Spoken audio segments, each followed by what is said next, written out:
Hello friends, welcome to my YouTube channel PRT cooking house. So ఈరోజైతే నేను మీకు పుదీనా కారం చూపిస్తాను. సింపుల్గా ఈజీగా చేసుకోవచ్చు.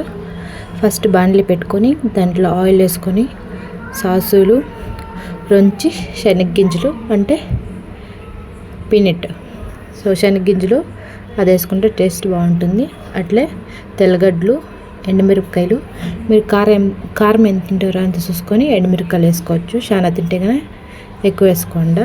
సో దాంట్లోకి ఇప్పుడు ఎండుమిరపకాయలు, కరివేపాకు, ఎర్రగడ్డలు ఇవంతా వేసుకొని బాగా గోల్డెన్ కలర్ వచ్చే వరకు ఫ్రై చేసుకోవాలి.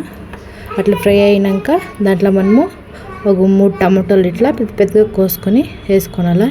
ఎలాంటే మనం మిక్సీకి వేసుకుంటాం కదా, దానికి కొంచెం పెద్ద సైజు కట్ చేసుకున్నా కూడా పర్వాలేదు. సో అట్లా టమాటా వేసినాక కొంచెం కలిపెట్టుకొని అయినాక దాంట్లో నుంచి చింతకాయ వేసుకోవాలా. చింతకాయ అంతా ఫ్రై అయినాక బాగా ఇట్లా టమాటా కూడా మెత్తగా కావాలా. సో ఇట్లా బాగా ఫ్రై అయినాక ఇప్పుడు మనము పుదీనా వేసుకోవాలా. బాగా ఇట్లా ఆకులు గిల్లుకొని కడుక్కొని నేను ఇప్పుడు పుదీనా వేసుకున్నాను. ఇప్పుడు పుదీనా అంతా ఫ్రై అయినాక దాంట్లో ఇప్పుడు మనం మారినైనాక అది మిక్సీ జర్కేసుకొని దానికి సరిపోయినంత ఉప్పు వేసుకొని ఇప్పుడు మనము రుబ్బుకుందాం.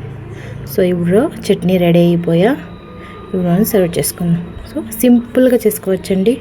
దీన్ని మీరు ఉడకన్లా, చపాతీలా, దోశలా, ఇడ్లీలా ఏంట్లనా తినచ్చు. కాంబినేషన్ సూపర్గా ఉంటుంది. ఒకసారి ఇట్లా ట్రై చేయండి, తింటారు బాగా. ఓకేనా ఫ్రెండ్స్, థ్యాంక్ యూ. ఎవరైనా కొత్తగా చూస్తుంటే సబ్స్క్రైబ్ చేయండి, లైక్ చేయండి, షేర్ చేయండి, కామెంట్ చేయండి. ఓకేనా ఫ్రెండ్స్, థ్యాంక్ యూ, బాయ్.